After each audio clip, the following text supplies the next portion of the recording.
Hola, this is Brandon. I'm here with my beautiful wife, Chelsea, and today we're talking about dealing with the things that are uncomfortable to deal with. Those type of things that we usually would like to avoid. Facing your demons, I feel like connects to the last episode because your demons can be your childhood trauma. Last episode, we talked about emotions and, how influential they are, and at times they can be their own individual beings. They could be angels or they can be demons. But at the end of the day, these are beings that you created that are within you. Facing Demons discusses repressed, unconscious aspects of you. Maybe there are things that you don't prefer or don't like about yourself. Maybe there are things that you don't exactly like about others. But it's important to acknowledge the similarities and the connection with emotions and facing your demons. So what made me highlight the demons in my life was my relationship with Brandon. I definitely hadn't recognized that I even had demons until being confronted with it in conflict. And when you're single, you don't have anyone triggering you towards change, triggering you towards even acknowledging it.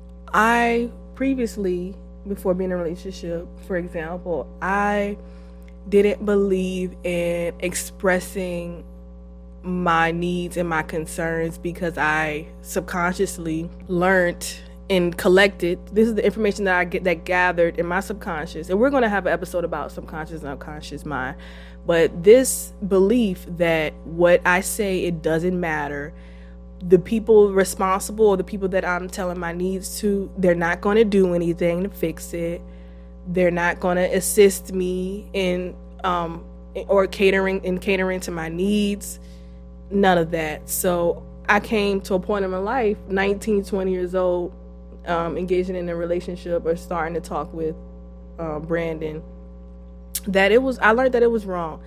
I learned that how is someone going to meet your needs if you don't communicate them? That's extremely unfair to anybody, even down to, parenthood and your child. You can't expect a child to read your mind and know what you want at all times. A lot of times we tell little kids, toddlers, you know better, but it takes away the humanity. And in myself, my belief prior to all of this was almost as if I wasn't a human. I wasn't comfortable with feelings. I was no longer comfortable with emotions. I was no longer comfortable with caring deeply and loving deeply. Having that for someone, I wasn't uncomfortable with unconditional love. I was uncomfortable with someone needing me to provide that for them. So it's come to a point in life where I still struggle to express my needs. I can go in front of a theater, an audience, 500,000 people, and do improv on a stage in theater. But when it comes to expressing the things that I need from someone, expressing my concerns, that's where I stumble and fumble upon my words. This is important because what are your demons? How do you heal or treat yourself if you don't recognize what your demons are and what forms they can be in? Having said that, what is the catapult to allowing or someone to recognize what their demons are?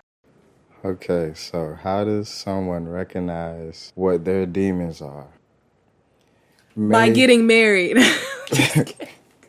Maybe by noticing a repetitive cycle or trigger in your life, or noticing something that's touching to you, that you're sensitive about, that may not be understood from the outside looking in, why it's so important to you or why you feel so strongly about it.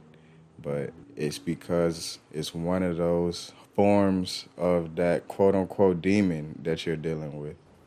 So, depending on how you receive constructive criticism, depending on what you see, what you think when you hear facing a demon, and depending on your openness to make an attempt on addressing something that's going on with you that may be troubling for you and that you may want to put to the side or just hold it in and deal with it on a later occasion.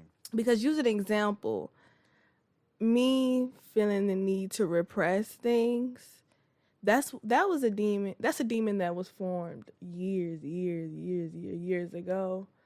And then here I am, an adult, right? Still dealing with this demon. And this demon, it has festered over the years and has grown and grown and grown to the point where I have no tolerance to repeat myself. I have no tolerance for people not doing what I need from them. I have no tolerance to be misunderstood. It catapults into all these different aspects. It spills over into all these different areas. Just from just from people not understanding me or having the capacity to understand me as a child. So, that being said, is anger a demon? Is jealousy its own entity? Are these beings that take over you?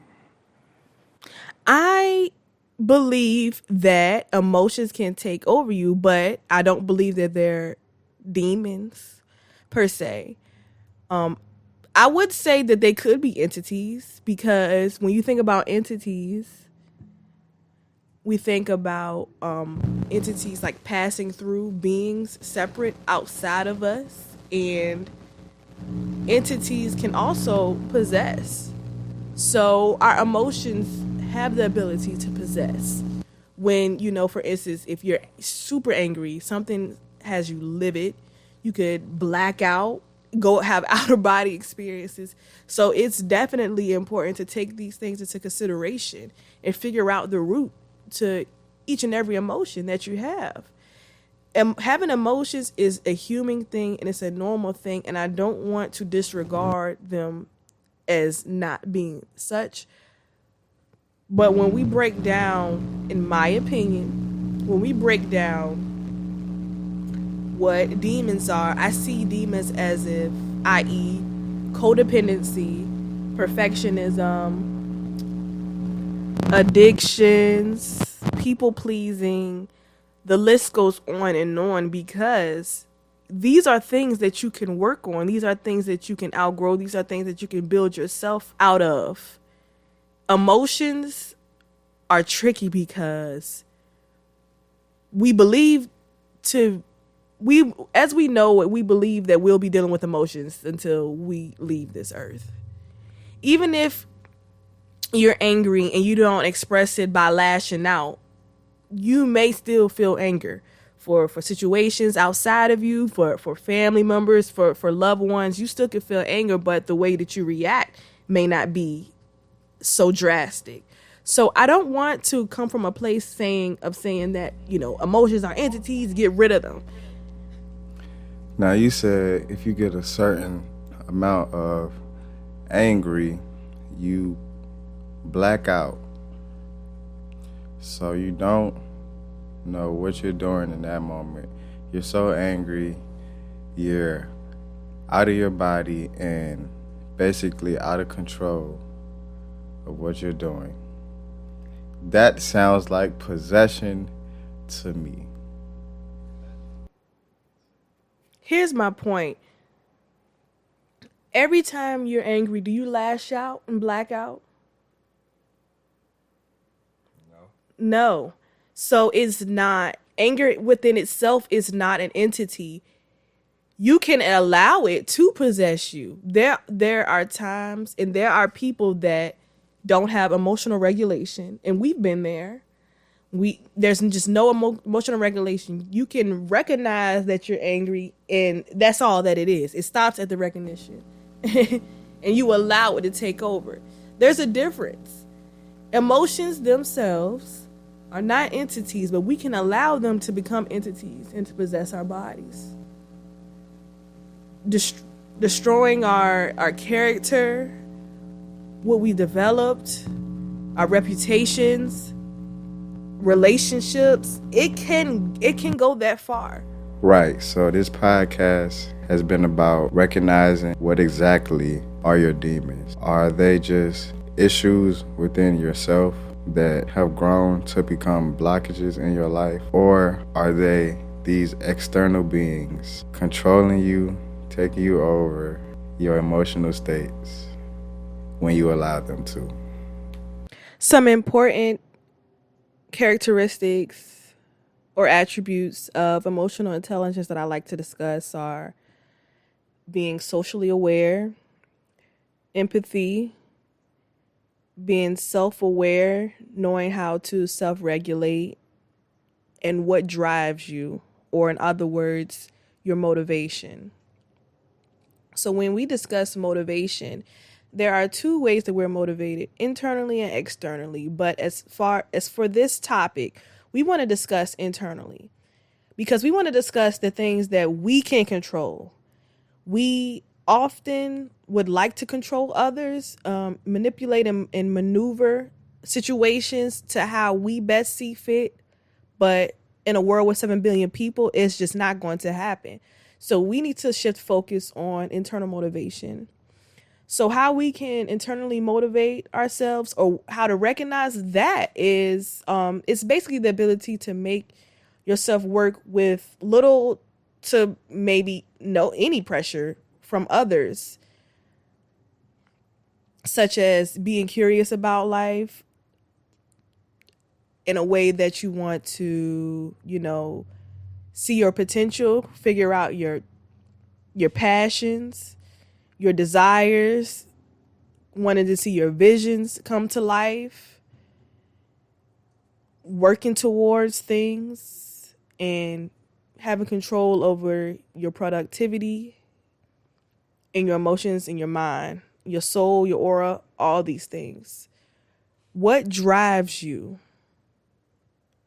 when the topic comes up of emotional regulation and intelligence? Also, with self-regulating, it's about remaining neutral in emotionally trying situations.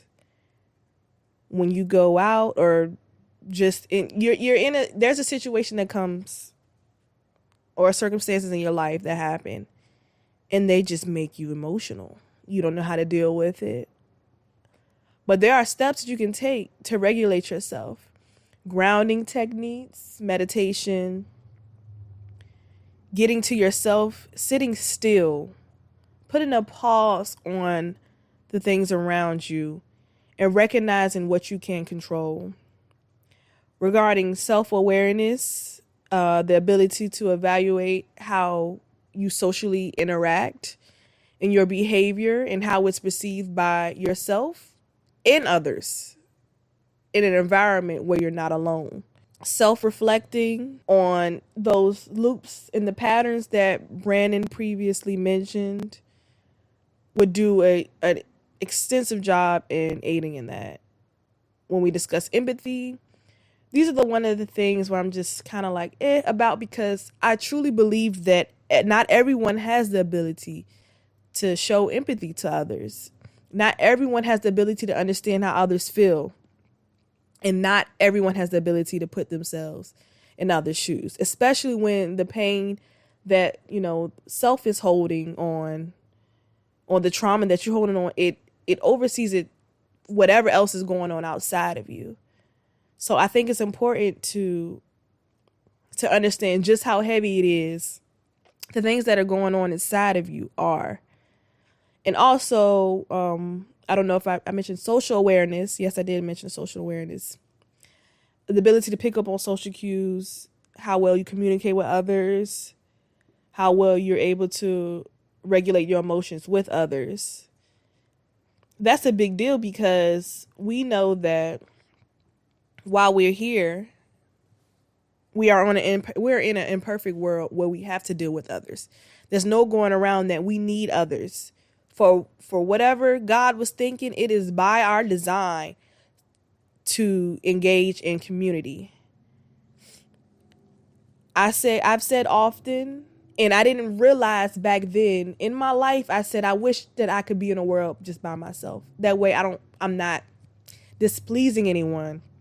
That way I'm not upsetting anyone. I thought that I could achieve perfection just by being copacetic with all situations, when that's taking away the humanity that I mentioned earlier. That's taking away the humanity from me, and it's just not fair. And a lot of my demons that I've suffered circulate around me self-sabotaging myself. Do you want to discuss, things surrounding self-sabotage? Because that's a huge thing when it comes to emotional intelligence and your emotions and dealing with them and regulating them and all these things. Of course, we talk about these things because it's almost naturally medicinal to go within and heal from what's going on in your subconscious and face those demons. And it can lead to self-destruction if you don't eventually go heal for those things that are going on inside you. And when we're discussing self-sabotage, it 100%, I won't say 100%, it more than likely stems from having a negative mindset. Now, when we talk about having a negative mindset, that is purely from our experiences. You're not born with a negative mindset. You're born filled with curiosity and the need to explore.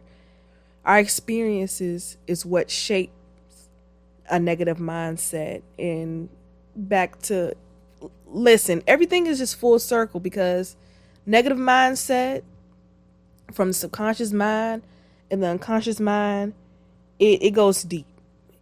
There are things that we do daily that we're not even aware of. And even if we are aware of it, we may not even know where it comes from. It is our job to figure out where it comes to so that we can move forward and we can shift into our higher selves.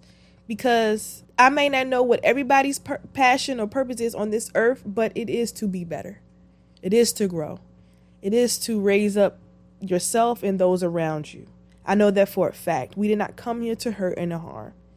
That's something, when we hurt and harm, it's because we are hurt and we were harmed. And we can't keep excusing that other people hurt us and harmed us to continue this vicious cycle.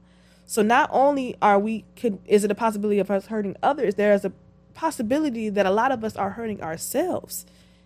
The world is not easy at times. So we need to know that it's important to shift from the self-sabotaging and to shift it to self-healing. And self-healing begins with knowing one's self-worth, having knowledge of oneself and what you personally need, what you need to do, the environment that you need to be in to be able to heal and actually acknowledge things that are going on with yourself and answer some of your own questions that you have for the most part. Because most of the time, any questions that you have about yourself, if you just take the time out to go within and sit down, you can answer them yourself. That's right, you have all the answers all the time. You could listen to other people's advice, but at the end of the day, it's all on you. If you made it this far in the video, take a second to like, subscribe, and hit that bell so you can get notifications every time we drop a video.